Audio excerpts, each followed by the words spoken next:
supposed to do is when the people come in and apply for child support, it's supposed to be like a family thing. They're supposed to be able to do an application for the family with the Secretary of the State to get money out of the support fund to help these people take care of their kids until, they're able to do it on their own. They're not doing that. They're not giving these people full disclosure. They're not doing anything. And then I have a couple of people that I'm working with. They on the system. They're in welfare. Welfare got a department scheme going on. What they're doing is they're setting these people up saying that they're committing fraud. They get a grant. Welfare gets $16.5 billion every year in block grant money. And they're leading the taxpayers to believe that it's coming out of their checks. It's not. Because, like you said, there is no money. It was already paid for. Everything has been paid for us. So what welfare department scheme is, they're making the people look like they're committing fraud. Then they got these people paying this grant money back. This is why we got to go back and bring the administrative claim. You got to go to the governor's office. You need to go to the attorney general, go to risk management, go into the treasurer, and then to the comptroller of currency, bring a claim in. And when they don't address it, this opens up the door for an administrative action against them because they failed to respond. Yeah, and then they're doing the same thing with the child support. They get the grant, but they have people making child support payments. And it's not just the poor people. I've spoken to a guy, he's a longshoreman. Okay, they have shield officers. And then I found out about the CAFR account where they're putting this money in. And the CAFR account, if you look at their expenditures, it'll tell you exactly how much money is in that account. And these officers, police officers, lawyers, most of the state workers, they don't know about this account. They don't know. And they're supposed to get 40% of that money. Yep. It's got to take us to come in and push the issue, but we have to address the right issues here. On when we're dealing with it, we got to stay out of the patriot stuff. And ladies and gentlemen, I've talked to several people here, and I understand they didn't want to cross the bar, but the judge found them guilty anyhow. If you're going to be found guilty, it's better to file an interim appearance into this case and come back in and bring a claim against them, have them produce the plaintiff to a courtroom and come back in, show all their procedural errors, and just nail them on their procedural errors. Yeah. Bring up the bankruptcy. Bring up the state of emergency. Because part of what we brought into the federal court is we got into Title 28 for the jurisdiction of the district court. I want you to get into Title 28 and look up jurisdiction of the federal district courts. And there's not one single action in there that gives them criminal jurisdiction. And they're locking people up for not making child support payments. Yes, they are. There is no law that says that they can do that.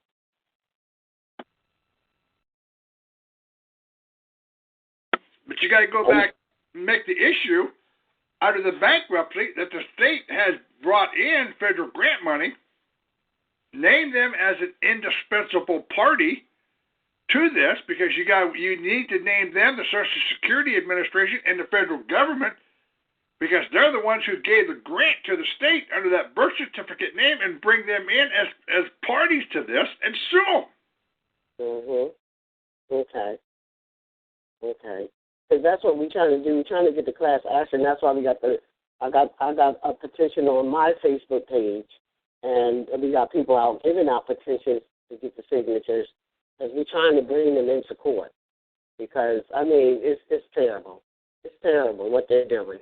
Well, it is, but you first have to do the administrative side. You got to first give them notification, because once you notify them and they do nothing, then you can bring them in their flesh and blood side of this, charge them for negligence in a public office. Okay.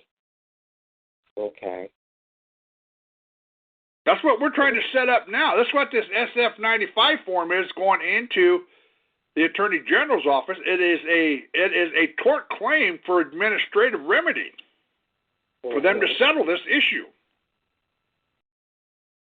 Yeah, because we trying to get the remedy to get this issue settled, but it's like we keep running into, the wall. Yep. Okay, let me let you go. I got a couple more people. Thank you. Thank you, Rod. Yep. Bye. Go ahead, Carl. Yeah, Rod, let me see if this cell phone works on star 6. Go ahead.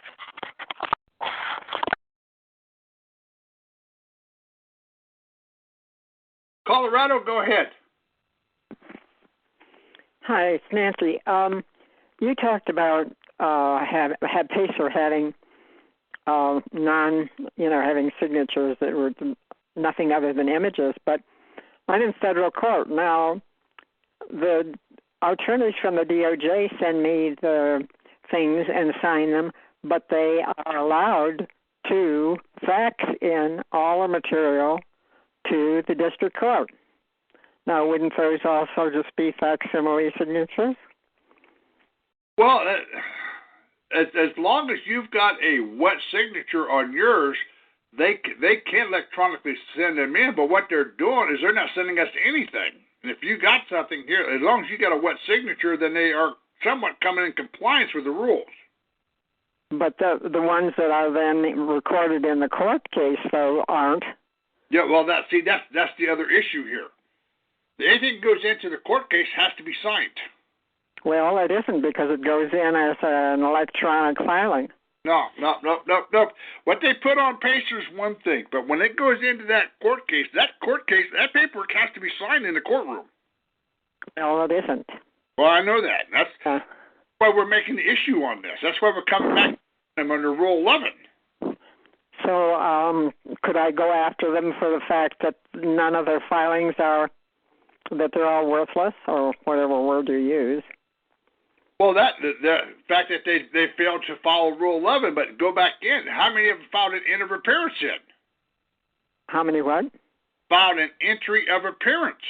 I don't think they have. Now, I know that you suggested that we do that. Well, see, they have to. And if they have switched attorneys on you, like they have with me, they have to get written permission from the judge to leave that case. Next attorney coming in has to file an entry of appearance to be accepted into that case. Go back and get into Title 29 CFR, Code of Federal Regulations. Get into that 200.23. Go back and read that. Okay. This is pretty much self-explanatory. All right. Because the other thing is, they've cited a court case that says that assessments, once are acceptable for a summary judgment, but they've all been done improperly, which is what I'm putting in, and they're pretty much trying to run over me. But they don't. You go back in and bring up, where is the plaintiff in this case? Well, I've done that, and actually it's USA, and they're claiming that the US and USA are the same. No, because what you could turn around and do is you could turn around and subpoena the attorney for the other side, subpoena him in, and put him on a.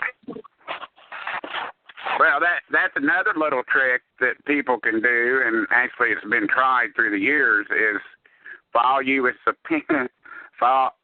a subpoena and subpoena the people of the state or of the government. Throw it back in their face and subpoena the people. And then the judge, when you go to a status conference hearing or whatever, and the prosecutor or the attorney or the judge asks you, well, how are we going to do that? Uh-huh. Well, you brought him in here, and what you want to do is bring people in on your side, put them up on the and ask them if they have been damaged. These are the people, but you have a right to address your accuser in a civil case. yes, in any case. Okay. Now, what if I'm not in court? This has all been done with paper so far. you still have to have the plaintiff come forward in this case, and if it is attorney, then he has to do an affidavit and swear under damaged. Hey, Carl, you don't have your star 6 pushed. You're stepping on all of what Rod and the other caller is, and it's getting jumbled up. You can't understand it. Okay, sorry. Hold on a minute.